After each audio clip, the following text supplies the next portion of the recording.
मैं आपसे पूछूं कि आज इंडियन पॉलिटिकल स्फीयर में ऐसा कौन सा नेता है जो नरेंद्र मोदी का भी दोस्त है और राहुल गांधी का भी, जो ममता बनर्जी को अपनी दीदी मानता है और के स्टालिन, अरविंद केजरीवाल, कैप्टन अमरिंदर सिंह और सोनिया गांधी जैसे लीडर्स के साथ बहुत बड़े लेवल पर काम कर चुका है। तो आप शायद मेरे इस सवाल पर यकीन नहीं करेंगे, लेकिन हमारे देश के राजनीतिक गलियारों में एक ऐसा नेता है जो वक्त वक्त पर इन सभी पॉलिटिकल लीडर्स का एडवाइजर बनकर इनकी इलेक्शन जीतने में मदद कर चुका है। मैं बात कर रहा हूं प्रशांत किशोर की, जो अब तक एक इलेक्शन स्ट्रैटेजिस्ट के रूप में कई इंडियन इलेक्शंस में हिस्सा ले चुके हैं। एक इलेक्शन स्ट्रैटेजिस्ट का काम होता है डेटा का इस्तेमाल करके ये प्लान करना कि इस बार उनके नेता को किस तरह लोगों के सामने लाया जाए, किस तरह के मुद्दे उठाए जाएं और किन मुद्दों पर वोट्स मांगी जाएं। जो व्यक्ति इस सब प्लानिंग को सबसे बेहतर ढंग से कर पाता है उसी को इलेक्शन स्ट्रैटेजिस्ट कहते हैं। और इत्तेफाक से प्रशांत किशोर देश के सबसे अच्छे इलेक्शन स्ट्रैटेजिस्ट माने जाते हैं, जिन्होंने 2014 में नरेंद्र मोदी को लोकसभा चुनाव जीतने में मदद करी थी। तो आज के इस वीडियो में हम यही जानेंगे कि आखिर प्रशांत किशोर एक इलेक्शन स्ट्रैटेजिस्ट बने कैसे, और फिर कैसे नरेंद्र मोदी ने उन्हें अपने साथ काम करने के लिए अमेरिका से बुलाया, कैसे उन्होंने 2014 इलेक्शंस में मोदी के नाम को घर घर पहुंचाया, और फिर कैसे उनको एक वक्त पर मोदी से अपना रास्ता अलग करना पड़ा, और कैसे आज प्रशांत किशोर बिहार के ग्राउंड पर जाकर बिहार की फ्यूचर पॉलिटिकल डेस्टिनी को बदलने की तरफ मेहनत से काम कर रहे हैं। तो आइए let's unveil the story of the mastermind of Indian politics, Prashant Kishor. ये कहानी शुरू होती है बिहार के बक्सर जिले से, जहां बड़े होते हुए प्रशांत किशोर पढ़ाई में कम और दूसरी चीजों में ज्यादा ध्यान देते थे। प्रशांत के पिता डॉक्टर थे और वो शुरू से ही प्रशांत पर पढ़ाई के लिए खासा जोर देते थे। तेज दिमाग था, इसलिए कम पढ़ाई में भी अच्छे मार्क्स ले आते थे। मैथ्स इनकी बचपन से ही बड़ी मजबूत थी और यही सब्जेक्ट इन्हें सबसे ज़्यादा पसंद भी था। नंबर्स का जोड़ घटाव करना इन्होंने अपनी ज़िंदगी के अर्ली ईयर्स में ही सीख लिया था और यही आगे चलकर इनके काम भी आने वाला था। 12th के एग्जाम्स दिए तो मैथ्स का रिजल्ट ऐसा आया कि सब देखते रह गए। 150 में से 148 मार्क्स लाकर प्रशांत ने खुद को और दूसरों को ये साफ दिखा दिया था कि इनकी मैथ्स में अंडरस्टैंडिंग एक्स्ट्रा ऑर्डिनरी है। यहाँ पर इनके पिता ने इन्हें वही traditional route of education follow करने को कहा जो आमतौर पर हर इंडियन स्टूडेंट को कहा जाता है कि जेईई देकर इंजीनियरिंग करो और फिर सिविल सर्विसेज का एग्जाम निकालकर सिविल सर्विसेज ज्वाइन करो। प्रशांत के ऊपर प्रेशर तो था, लेकिन वो प्रेशर को डिफ्लेक्ट करना भी बखूबी जानते थे। उन्होंने तय करा कि वो इंजीनियरिंग ना करके दिल्ली यूनिवर्सिटी जाकर स्टैटिस्टिक्स की पढ़ाई करेंगे। इससे उनका कोर्स थोड़ा आसान भी होगा और साथ ही वो दिल्ली जाकर एक नई दुनिया देख सकेंगे। फिर प्रशांत किशोर दिल्ली आए, यूनिवर्सिटी में एडमिशन भी लिया, लेकिन फिर कुछ ही वक्त में जब उनकी तबीयत खराब हुई और उनका यहाँ इंटरेस्ट भी कहीं गायब होने लगा, तो यूनिवर्सिटी की पढ़ाई बीच में ही छोड़कर वापस बिहार चले गए। बिहार आकर अगले 3 साल तक प्रशांत ने अपनी पढ़ाई में गैप ले लिया। इस वक्त को प्रशांत याद करते हुए बताते हैं कि ये उनकी जिंदगी का एक बड़ा ही कठिन दौर था, जहाँ उनका अक्सर अपने पिता के साथ मतभेद होता रहता था और वजह थी उनकी ग्रेजुएशन, जिसे वो छोड़कर आ गए थे। अपने पिता के कई बार कहने पर 3 साल के गैप के बाद प्रशांत फिर से ग्रेजुएशन करने का फैसला करते हैं और इस बार लखनऊ जाते हैं। लखनऊ से अपनी ग्रेजुएशन पूरी करने के बाद उन्होंने एक बार फिर 2 साल का गैप लिया और इन 2 सालों के बाद वो हैदराबाद गए, जहाँ से उन्होंने अपनी पोस्ट ग्रेजुएशन करी। ये तो थी उनकी स्टूडेंट लाइफ, लेकिन अब उनका प्रोफेशनल जीवन शुरू होने वाला था, जो कि इस कहानी को अब और भी इंटरेस्टिंग बनाएगा। पोस्ट ग्रेजुएशन के बाद प्रशांत किशोर यूनाइटेड नेशंस की इंडियन विंग में जॉब पाते हैं और यूनाइटेड नेशंस को ज्वाइन कर लेते हैं। यहाँ जॉब पाकर यंग प्रशांत किशोर को जब मौका मिला कि वो बिहार जाकर पोलियो वैक्सीन के प्रोग्राम को ओवरलुक करें और वहाँ के ऑपरेशंस को मैनेज करें, तो प्रशांत किशोर ने झट से हाँ कह दिया और एक बार फिर बिहार आ गए।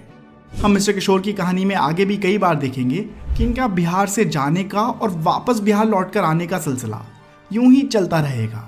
बिहार आकर उन्होंने यूनाइटेड नेशंस के पब्लिक हेल्थ प्रोग्राम में काम करा, जहां इनकी मुलाकात इनकी फ्यूचर वाइफ जानवी दास से भी हुई, जो कि एक डॉक्टर थी और वहां मेडिकल प्रोग्राम में हिस्सा लेने आई थी। स्ट्रैटेजी और मैनेजमेंट में प्रशांत बहुत अच्छे थे, इसलिए सिर्फ 2 साल तक उनके बिहार में किए गए काम से उनके सीनियर्स इतने इम्प्रेस हुए कि उन्हें यूनाइटेड नेशंस के दिल्ली ऑफिस में काम करने के लिए बुला लिया। ये यूनाइटेड नेशंस का इंडिया कंट्री ऑफिस था और यहाँ आना किसी के भी लिए एक बहुत बड़ी उपलब्धि मानी जाती है। यहाँ पर भी अच्छा काम किया तो इनकी अगली पोस्टिंग हुई यूनाइटेड नेशंस हेडक्वार्टर्स में। यूएन हेडक्वार्टर्स में काम करने के लिए प्रशांत अपने परिवार सहित अमेरिका के न्यूयॉर्क शहर जाकर रहने लगे। यहाँ आकर प्रशांत किशोर की जिंदगी में पूरी तरह से स्टेबिलिटी आ गई थी। यहाँ उनकी फैमिली थी, वो अच्छे पैसे कमा रहे थे और साथ ही यूएन में एक डिप्लोमेट भी बन गए थे। एक आम नौजवान को भला इससे ज्यादा और क्या ही चाहिए होगा, लेकिन प्रशांत किशोर का काम करने का तरीका कुछ अलग था। यूएसए में रहते हुए प्रशांत को फील होना शुरू हुआ कि कि उनकी ऑफिस जॉब अब उन्हें ज़्यादा एक्साइट नहीं कर रही और वो सेम जॉब से बोर होने लगे हैं। इसीलिए उन्होंने अपने सीनियर्स को कहा कि वो एक फील्ड जॉब करना चाहते हैं जहां वो ग्राउंड पर जाकर स्ट्रैटेजी और एग्जीक्यूशन पर काम कर सकें। इसी के चलते फिर उनकी डेस्क तक एक ऑफर पहुंचा। अब उन्हें अफ्रीका की एक वेस्टर्न कंट्री में जाना था और वहां ग्राउंड पर काम करना था। प्रशांत किशोर ने इस अपॉर्चुनिटी को भी हाँ कहा और अफ्रीका पहुंच गए। कुछ वक्त यहाँ काम करा और जब ये काम भी पूरा हो गया तब इन्होंने अपने भारत देश की गुजरात स्टेट पर मैल न्यूट्रिशन से जुड़ा एक रिसर्च पेपर लिखा। इस रिसर्च पेपर में इंडिया की सबसे डेवलप्ड स्टेट्स का क्रिटिसिज्म लिखा हुआ था कि किस तरह देश की सबसे डेवलप्ड स्टेट्स में भी मैल न्यूट्रिशन कंट्रोल नहीं हो पा रहा है। जब प्रशांत का ये पेपर पब्लिश हुआ तो स्वाभाविक सी बात थी कि गुजरात के कुछ लोगों ने भी ये पेपर पढ़ा और यहीं पर प्रशांत किशोर की लाइफ स्टोरी का सबसे बड़ा ट्विस्ट आने वाला था। इनका लिखा हुआ ये पेपर उस वक्त के गुजरात के चीफ मिनिस्टर नरेंद्र मोदी पढ़ते हैं और जिस तरह से ये पेपर लिखा हुआ था उससे प्रभावित होकर इस रिसर्च पेपर के राइटर की खोज करते हैं। यहीं से नरेंद्र मोदी और प्रशांत किशोर के बीच की बातचीत की शुरुआत होती है। मोदी प्रशांत किशोर से कहते हैं कि भाई अगर आप वाकई में बदलाव लाने की सोच रखते हैं तो शिकायत क्यों करते हो, मैं आपको गुजरात में आकर काम करने के लिए इन्वाइट करता हूँ, आप आइए और गुजरात में आकर ग्राउंड पर काम कीजिए। यहीं पर प्रशांत किशोर जो अब तक एक वेल सेटल जिंदगी जी रहे थे, यूएन के डिप्लोमैट बन गए थे, वो अपनी जिंदगी की सबसे लंबी लीप ऑफ फेथ लेने वाले थे।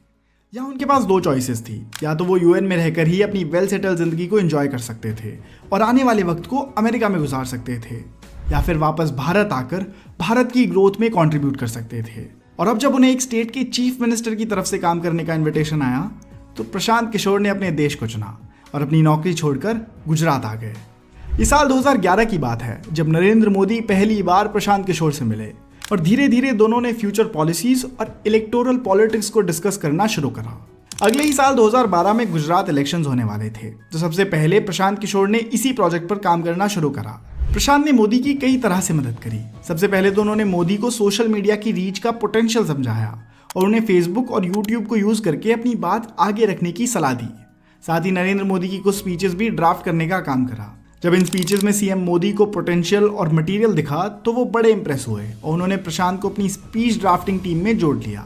ऐसा कर करके प्रशांत ने नरेंद्र मोदी से रिस्पेक्ट और ट्रस्ट जीतनी शुरू करी और कुछ ही समय की बात थी कि दोनों की अंडरस्टैंडिंग इतनी बढ़ गई कि 2012 के गुजरात इलेक्शंस के लिए प्रशांत किशोर नरेंद्र मोदी के लिए ऑफिशियली एक इलेक्शन स्ट्रैटेजिस्ट बन गए। प्रशांत किशोर यहाँ से अपनी जिंदगी का एक नया चैप्टर शुरू करने वाले थे, इलेक्शन स्ट्रैटेजिस्ट। ये टैग प्रशांत किशोर के नाम से हमेशा के लिए जुड़ने वाला था। ये रोल पॉलिटिकल पार्टीज में इसके पहले नॉन एग्जिस्टेंट था और अब जो इलेक्शंस में होने वाला था ऐसा इंडियन पॉलिटिक्स में पहले कभी नहीं देखा गया था। प्रशांत किशोर का पॉलिटिकल जगत में आगाज इतनी तेज होने वाला था कि आज एक दशक बाद इन्हें भारतीय पॉलिटिक्स का चाणक्य भी कहा जाता है। ये गुजरात इलेक्शंस ऐसे पहले इलेक्शंस थे जिनमें प्रशांत किशोर ने इलेक्शन स्ट्रैटेजिस्ट की भूमिका निभाई और नरेंद्र मोदी को एक बार फिर गुजरात का चीफ मिनिस्टर बनाने में मदद करी। प्रशांत के इनोवेटिव आइडियाज और प्लान से इंप्रेस होकर मोदी ने 2014 लोकसभा इलेक्शंस के लिए इन्हें अपनी टीम में जोड़ लिया। अब मिशन था नरेंद्र मोदी को देश का प्रधानमंत्री बनवाना और इसके लिए जरूरत थी कि अब तक जहां वो गुजरात के लीडर के तौर पर जाने जाते थे, अब उनका लोगों के सामने ऐसा प्रोजेक्शन होना था कि देश भर से लोग उन्हें एक नेशनल लीडर के तौर पर देखने लगे। ये कैंपेन कई महीने चला और इसमें प्रशांत ने कई तरीकों से कंट्रीब्यूट करा। 2012 तक मीडिया में नरेंद्र मोदी की छवि भी बहुत खराब थी और कोई भी उन्हें इंटरव्यूज नहीं देना चाहता था। इस प्रॉब्लम को टैकल करने में भी प्रशांत ने उनकी मदद करी और ऐसी स्ट्रैटेजी बनाई कि देश भर से नरेंद्र मोदी को एक्सेप्टेंस मिलनी शुरू हो गई। सबसे पहले तो उन्होंने सोशल मीडिया के इस्तेमाल को और बढ़ चढ़ कर यूज करने की सलाह दी, जिसके बाद ही नरेंद्र मोदी के यूट्यूब और फेसबुक पर वीकली अपलोड शुरू हुए, जहां उनकी स्पीचेस अब डायरेक्टली यूट्यूब के जरिए लोगों तक पहुंच रही थी। इसके साथ ही 2013 में प्रशांत किशोर ने अपने दूसरे को फाउंडर्स के साथ मिलकर सिटीजन्स फॉर अकाउंटेबल गवर्नेंस की शुरुआत करी, जिसमें कि एक आम आदमी भी आगे आकर पॉलिटिक्स में हिस्सा ले सकता था और इससे पॉलिटिकल पार्टिसिपेशन बढ़ने लगी। इसी के साथ कई इनोवेटिव कैंपेन्स किए गए ताकि नरेंद्र मोदी को देश भर में प्रमोट करा जा सके, जैसे कि चाय पे चर्चा, 3D हॉलोग्राम रैलीज और रन फॉर यूनिटी। 2014 में लोकसभा चुनाव होते हैं, बीजेपी को बड़ी जीत मिलती है और नरेंद्र मोदी देश के प्राइम मिनिस्टर बनते हैं। इसी के साथ प्रशांत किशोर अपने मिशन में सक्सेसफुल साबित हुए और उनका ये सबसे बड़ा प्रोजेक्ट अब फिनिश हुआ। इलेक्शन रिजल्ट्स के कुछ ही महीनों बाद प्रशांत किशोर नरेंद्र मोदी के कैंप से थोड़ी दूरी बना लेते हैं और अपने अगले प्रोजेक्ट की तरफ बढ़ चलते हैं। यहाँ उनकी सेपरेशन की वजह उन्होंने ये बताई कि इलेक्शन के पहले प्रशांत किशोर ने भारतीय ब्यूरोक्रेसी में लेटरल एंट्री लाने की बात करी थी और मोदी जी ने इस बात से एग्री भी किया था, लेकिन पीएम बनने के तुरंत बाद क्योंकि कई सारे प्रोजेक्ट्स पर काम हो रहा था, तो लेटरल एंट्री के मुद्दे पर पीएम मोदी थोड़े हेजिटेंट दिखे और इसी बात को संकेत समझ प्रशांत किशोर ने तय करा कि अब उन्हें अपने अगले प्रोजेक्ट की तरफ रुख कर लेना चाहिए। 2014 के नवंबर महीने में फिर प्रशांत किशोर नीतीश कुमार से मिलते हैं और यहाँ पहली मुलाकात से ही दोनों की अंडरस्टैंडिंग सही बैठ जाती है, जहाँ से फिर नीतीश कुमार प्रशांत को अपने कैंप में आने के लिए इनवाइट करते हैं और फिर यहीं से प्रशांत एक बार फिर अपना रुख बिहार की तरफ करते हैं और 2015 के बिहार इलेक्शंस में नीतीश कुमार के लिए इलेक्शन स्ट्रैटेजिस्ट बनने का काम करते हैं।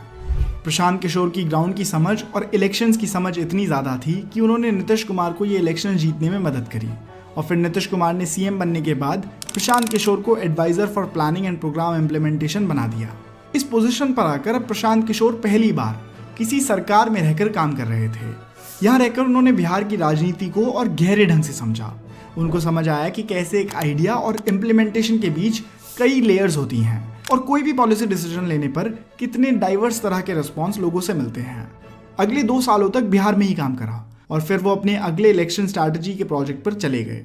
अगले कुछ सालों में कैप्टन अमरिंदर सिंह, जगन मोहन रेड्डी, अरविंद केजरीवाल, ममता बनर्जी और एमके स्टालिन के साथ प्रशांत किशोर ने एक इलेक्शन स्ट्रैटेजिस्ट के रूप में काम करा और इन सभी पॉलिटिशियंस को इनके स्टेट इलेक्शंस में जीत दिलाने में मदद करी। इन सभी प्रोजेक्ट से प्रशांत ने करोड़ों रुपयों की संपत्ति कमा ली थी और अब वो अपनी जिंदगी के अगले चैप्टर में जाना चाहते थे। 2021 के तमिलनाडु इलेक्शंस के बाद प्रशांत किशोर ने ये अनाउंस करा कि अब वो एक इलेक्शन स्ट्रैटेजिस्ट का काम क्विट कर रहे हैं। 2011 से 2021 तक प्रशांत किशोर इंडिया में रहे, अलग अलग स्टेट्स में पॉलिटिक्स की हाईएस्ट लेवल पर ऑपरेशंस देखे, जगह जगह जाकर लोगों की समस्याएं सुनी और उन्हें समझने की कोशिश करी। जब वो पॉलिटिशियंस की इलेक्शन जीतने में मदद करते थे तो वो पाते थे कि जितना काम इलेक्शन के वक्त होता है वही नेता जिसे उन्होंने जिताने में मदद करी है वो बाद में कंप्लेसेंट हो जाता है और ग्राउंड पर ज्यादा कोई बदलाव नहीं आता। और इलेक्शंस में अक्सर नेता तो जीत जाता है लेकिन इस सब के बीच हार जाती है जनता, जहां साल दर साल उन्हें सिर्फ झूठे वादे मिलते हैं। और ये समस्या प्रशांत किशोर की होम स्टेट बिहार में तो और ज्यादा गंभीर है। बिहार आज देश का सबसे पिछड़ा राज्य माना जाता है। बिहार आज डेवलपमेंट के मैट्रिक्स पर सबसे पिछड़ा राज्य है और पिछले कितने ही दशकों से यहाँ के नेताओं ने यहाँ की पब्लिक को लूट कर अपनी जेबें भरी हैं और इंफ्रास्ट्रक्चर के मायनों में यहाँ कोई काम नहीं हुआ है। जब प्रशांत किशोर को ये प्रॉब्लम बिल्कुल करीब से दिखी तो उन्होंने तय करा कि वो खुद ही इसका जिम्मा उठाएंगे और अपनी आगे की पूरी जिंदगी बिहार को आगे बढ़ाने की तरफ डेडिकेट कर देंगे। यहीं से इन्होंने जन स्वराज की शुरुआत करी जो आगे चलकर बिहार की एक पॉलिटिकल पार्टी बनेगी। अभी प्रशांत किशोर बिहार की पदयात्रा पर हैं जहां वो गांव-गांव जाकर अपना मैसेज लोगों तक पहुंचा रहे हैं और उन्हें उनकी वोट की इंपॉर्टेंस को लेकर जागरूक कर रहे हैं। आज बिहार का नौजवान रोजगार ढूंढने के लिए दूसरे स्टेट्स में जाकर काम करता है, जिससे बिहार के गांवों में नौजवानों की संख्या काफी कम है और उनका परिवार पीछे छूट गया है। इसी बिहार के टैलेंट को बिहार में वापस लाने की तरफ और बिहार की ग्रोथ स्टोरी से जोड़ने के प्रयास में प्रशांत किशोर लगे हुए हैं।